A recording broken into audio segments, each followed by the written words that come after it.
এই যে তো মাশাআল্লাহ আসলেও ভালোবাসা ছোট হোক আর বড় হোক, এটা মনে হয় ভাই গায়ে দিলে মনে হয় সেই মানাবে। যাক মাশাআল্লাহ আমার ভাই ঢাকা থেকে এসেছে আমার ভালোবাসার টানে। তো আমার ভাইয়ের বাসাও শোলকুপা। তো ভাইয়েরও বেশ মানবতার কাজ করে, আমি ভিডিও দেখেছি এবং আপনারাও দেখবেন। ভাইয়ের পেজটার নাম কি? আমার পেজের নাম পলাশের পোতের খাবার। যাক ভাইজান আসলেও পরিশ্রম করে এই গরিব মানুষের পাশে যতটুকু সময় দেয় মাশাআল্লাহ খুবই ভালো। তো আমার জন্য কি ভালোবাসা নিয়ে আসছেন দেখি, একটু ভাই করেন দেখি কি ভালোবাসা আমার ভাই।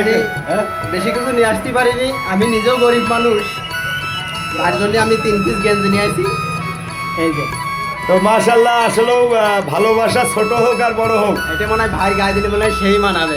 যাক ভালোবাসা এরকমই। আমার কথায় আটানার জিনিস হোক। ভাই যে আমার ঢাকা থেকে এসেছে আসি আমার জন্য যে ভালোবাসা। আর এই যে আর এক পিস নিয়ে আসি ভাইয়ের জন্য। তো অবশ্যই ভাইরাসের পেজটা কি ভাই? আমার পেজের নাম পলাশের পোতের খাবার। হ্যাঁ, মানে অবশ্য- আমার নামের সাথে মিলাই দিই। আমার নাম মোহাম্মদ পলাশ। পথ থেকে ইনকাম করে পথচারী মানুষের খাবারের ব্যবস্থা করি, যারা ভিক্ষুক তাদেরকে। এর জন্য আমার নামের সাথে মিলাইয়ে পলাশের পোতের খাবার আমার। মাশাআল্লাহ মাশাআল্লাহ, আমি দোয়া করি আমার ভাইয়ের পেজটা যেন খারাপ হয়ে যায়। আসলেও আমি যে বিশাল বড় প্রেসিডেন্ট তাও না, আমি তো ঝালমুড়ি গোটা লোক আপনারা জানেন। আর আমি যতটুক পারি গরিব মানুষের পাশে দাঁড়াই, যা ভাই বাপ ব্রাদার আছে বিদেশের থেকে যা পাঠাই সেগুলো আমি দিই। আপনি আমার ভিডিও তো দেখেছেন। হ্যাঁ হ্যাঁ দেখছি। দেখ সবাই আমাদের দুই ভাইয়ের জন্য দোয়া করবেন।